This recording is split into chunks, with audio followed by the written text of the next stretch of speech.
Hello everyone, कैसे हैं आप सब। आज हम बात करेंगे रिफंड अंडर जीएसटी। जीएसटी के अंतर्गत रिफंड कब कब क्लेम कर सकते हैं, कैसे क्लेम कर सकते हैं, ये सारी चीजें हम आज जानने की कोशिश करेंगे। ओके जी, तो अब स्टार्ट करते हैं। तो कब कब रिफंड क्लेम कर सकते हैं, रीजन क्या होंगे रिफंड क्लेम करने के लिए।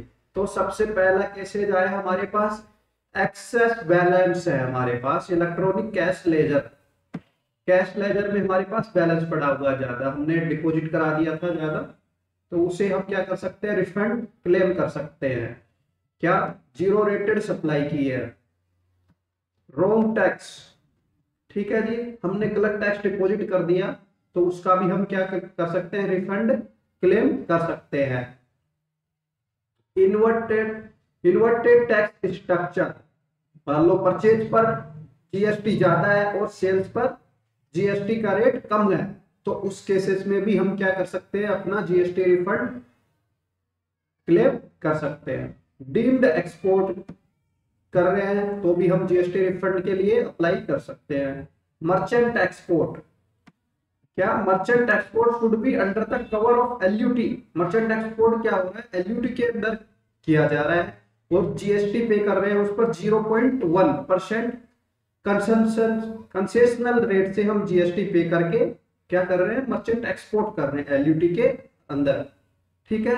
तो वो जो 0.1% हमने पे किया है उसका हम क्या कर सकते हैं, रिफंड क्लेम कर सकते हैं।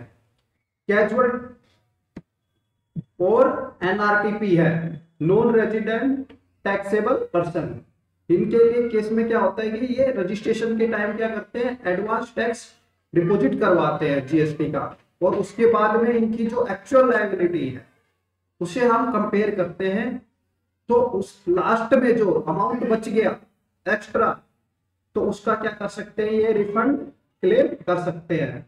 तो कौन कौन से, एक तो कैश लेजर में हमारा बैलेंस है, जीरो रेटेड सप्लाई की है, रॉन्ग टैक्स पे कर दिया हमने, इन्वर्टेड टैक्स स्ट्रक्चर है, डीम्ड एक्सपोर्ट सप्लाई के केस में, मर्चेंट एक्सपोर्ट किया है एलयूटी के अंदर कंसेशनल रेट से 0.1% पे करके, या कैजुअल और एनआरटीपी के केस में, ठीक है, हम रिफंड क्लेम कर सकते हैं। अगर रिफंड हमने अप्लाई कर दिया और 60 दिन के अंदर हमें मिलता नहीं है, जो एप्लीकेशन फाइल की है उसके 60 दिन के अंदर हमें रिसीव नहीं हुआ रिफंड, तो हमें क्या मिलेगा, इंटरेस्ट भी मिलेगा डिपार्टमेंट से। कितना मिलेगा, 6% पर एनएम की रेट से क्या मिलेगा, इंटरेस्ट भी मिलेगा, ठीक है जी। तो अब जीरो रेटेड सप्लाई की हम बात करते हैं डिटेल में, ठीक है। गुड्स और सर्विस विच आर एक्सपोर्ट कर रहे हैं वो सप्लाई टू एससीजेड, वो क्या हो जाएगी, zero rated supply. Zero rated supply का मतलब ही क्या है, एक्सपोर्ट कर रहे हैं या एससीजेड को सप्लाई कर रहे हैं, तो वो कहां कवर हो गए, जीरो रेटेड सप्लाई। तो ये जीरो रेटेड सप्लाई, पहले हम बात करते हैं गुड्स के केस में।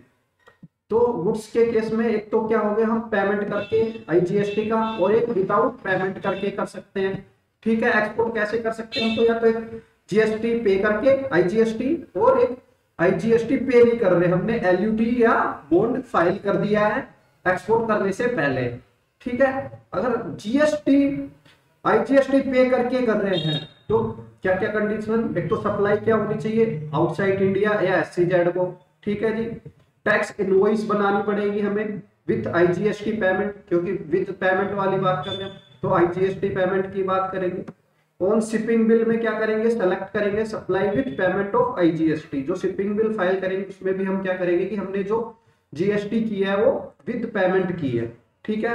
प्रॉपरली फाइल करें अपनी जीएसटीआर 3B एंड 1, ठीक है, कोई एरर नहीं होनी चाहिए। Matching of detail with custom, GSTR 3B और जीएसटीआर 1 फाइल कर देंगे, उसके बाद हमारी डिटेल क्या होगी, कस्टम से मैच की जाएगी, और जो डिटेल हमारी एक्यूरेट है, कोई कमी नहीं है, तो कोई सेपरेट हमें एप्लीकेशन लगाने की आवश्यकता नहीं होती। ये रिफंड क्या हो जाएगा, कस्टम से जो कंफर्मेशन जाएगी जीएसटी डिपार्टमेंट को, और वो क्या कर देंगे, ऑटोमेटिक प्रोसेस हो जाएगा और रिफंड हमें मिल जाएगा, ठीक है। ये तो हो गई अगर हम आईजीएसटी पे करके एक्सपोर्ट कर रहे हैं। अब बात करते हैं हम विदाउट पेमेंट ऑफ IGST कर रहे हैं LUT या बॉन्ड से, तो वही सेम चीज, सप्लाई तो आउटसाइड इंडिया, एक्सपोर्ट या SEZ में होनी चाहिए। क्या कर लिया हमने, LUT या बॉन्ड फाइल कर दिया एक्सपोर्ट करने से पहले ही, ठीक है। टैक्स इनवॉइस जो बना रहे हैं वो कैसे बनाएंगे, विदाउट पेमेंट ऑफ IGST, उस पर लिखा होगा LUT, ठीक है। शिपिंग बिल में हम सेलेक्ट करेंगे कि सप्लाई हमने की है अंडर LUT, फाइल करेंगे हम अपनी GSTR 1 और 3 भी प्रॉपरली। उसके बाद क्या करनी पड़ेगी, यहाँ पर हमें क्या करनी पड़ेगी, रिफंड एप्लीकेशन भी फाइल करनी पड़ेगी RFD 01 में। क्या करनी पड़ेगी, RFD 01 में हमें रिफंड एप्लीकेशन भी फाइल करनी पड़ेगी, ठीक है।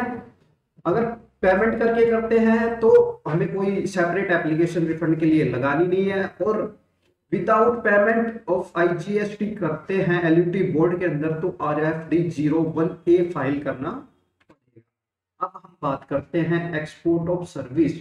ये तो हमने क्या की थी बात, गुड्स की केस में, अब करते हैं सर्विस। सर्विस में भी वही दो केस, अब तो IGST पे कर रहे हैं या फिर LUT या बॉन्ड के थ्रू कर रहे हैं। और IGST पे करके कर रहे हैं तो टैक्स इनवॉइस क्या करेंगे, IGST विद पेमेंट की बनाएंगे, GSTR 13 भी फाइल करेंगे प्रॉपरली, ठीक है। और यहाँ पर पेमेंट भी देखनी है हमें, सर्विस के केस में क्या होगी, पेमेंट भी क्या होनी चाहिए, रिसीव हो जानी चाहिए कन्वर्टिबल फॉरेन एक्सचेंज के रूप में, ठीक है। फाइल करेंगे फिर रिफंड एप्लीकेशन RFD 01A में।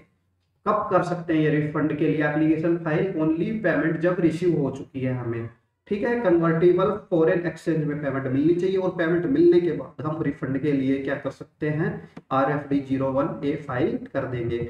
और कोई डॉक्यूमेंट्स डिपार्टमेंट मांगता है तो वो भी हम सबमिट करके फाइल कर देंगे, तो हमें जो प्रॉपर होगा डिपार्टमेंट के द्वारा चेक किए जाएंगे, तो सब कुछ ठीक है तो हमें क्या मिल जाएगा, रिफंड मिल जाएगा, ठीक है। अगर LUT बॉन्ड के थ्रू करते हैं तो क्या करेंगे, पहले LUT बॉन्ड फाइल कर लेंगे एक्सपोर्ट करने से पहले, टैक्स इनवॉइस बनाएंगे विदाउट IGST LUT के साथ लिख के फाइल कर देंगे, GSTR 13 भी प्रॉपरली। पेमेंट क्या होनी चाहिए, रिसीव हो जानी चाहिए कन्वर्टेबल फॉरेन एक्सचेंज में, और फाइल कर देंगे RFD 01A, ठीक है। और सबमिट कर देंगे कोई अदर डॉक्यूमेंट की रिक्वायरमेंट होगी तो, ठीक है। ओनली एक ही जगह हमें एप्लीकेशन फाइल नहीं करनी पड़ रही RFD 01, कहां पर, एक्सपोर्ट या SEZ को सप्लाई कर रहे हैं, ठीक है, विद पेमेंट ऑफ IGST, ठीक है। तो बाकी जगह तो क्या करना है, तीनों जगह RFD 01A फाइल करना पड़ेगा, ठीक है जी। जीरो रेटेड सप्लाई हमारा कंप्लीट होता है। अब बात करते हैं इन्वर्टेड टैक्स स्ट्रक्चर, जो हमने पहले भी बताया कि परचेज पर, इनपुट पर हमारा GST का रेट क्या है, ज्यादा है, ठीक है। और क्या है, आउटपुट पर क्या है, रेट कम है। जैसे टेक्सटाइल इंडस्ट्री है, उस पर इनपुट का रेट क्या है, 18% भी है, 28% भी है, ठीक है। आउटपुट प्रोडक्ट बन रहा है, उस पर ज्यादातर 5% रेट है।